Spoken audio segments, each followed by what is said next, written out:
hello बंधु बान्धवीসকল কি খবৰ আপোনালোকৰ খবৰ নিশ্চয় ভাল জিন্তি লাইফষ্টাইল চেনেলটোৰ পৰা আপোনালোকক স্বাগতম জনাইছো আজি আপোনালোকৰ মাজলৈ এটা সুন্দৰ ৰেচিপি লৈ আহিছো আৰু এই ৰেচিপিটো হৈছে মৰিচা শাকৰ ভাজি আপোনালোকে এবাৰ এই ৰেচিপিটো ট্ৰাই কৰিব পাৰে কাৰণ শাক যেহেতু বহুতে খাই ভাল নাপায় কিন্তু মোৰ এই ৰেচিপিটোৰ দৰে বনালে নিশ্চয় সকলোৱে খাব আৰু আশা কৰিছো আপোনালোকে উপকৃত হ'ব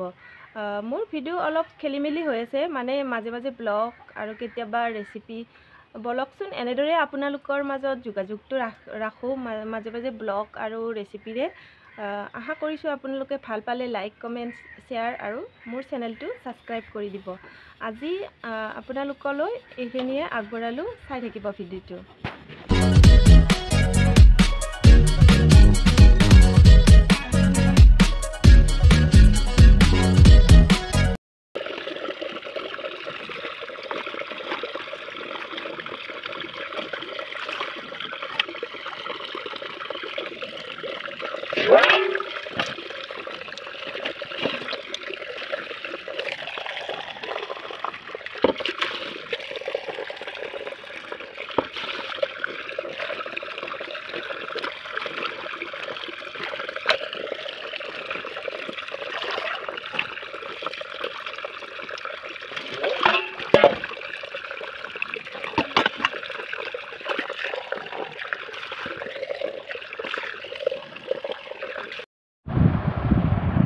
প্ৰথমতে শাকখিনি ভালদৰে মই পানীত ধুই ললো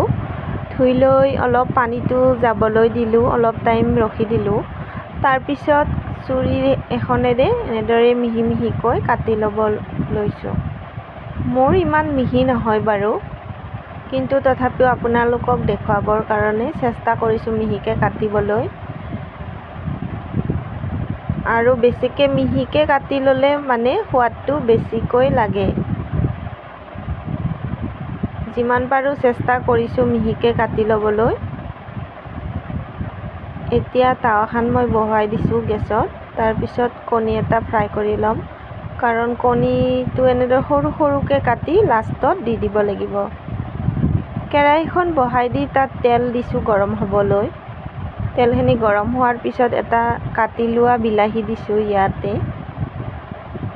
তাৰ পিছত এচিকুটমান গৰম মছলা এচিকুটমান জিৰা দি দিছো সোৱাদৰ কাৰণে এইটো নিদিলেও কথা নাই পিয়াজো দিব পাৰে আপুনি মই পিয়াজ দিয়া নাই তাৰ পিছত কাটি লোৱা শাকখিনি মই কেৰাহীত এনেদৰে বহাই দিছো এইখিনি প্ৰথমতে মই লাৰি দিম আৰু গেছৰ ফ্লেমটো খুব কমকৈ দিম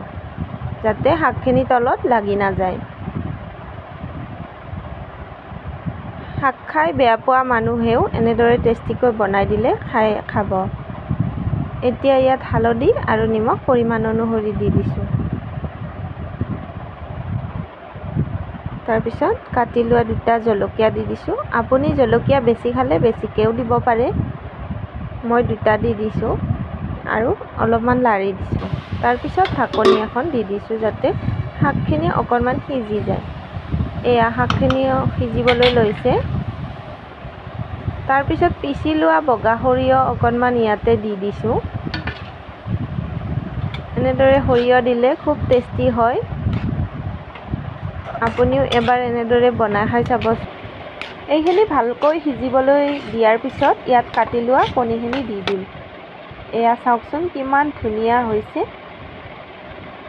ভিডিওটো যদি ভাল লাগিছে লাইক কৰিব আগলৈ আকৌ লগ পাম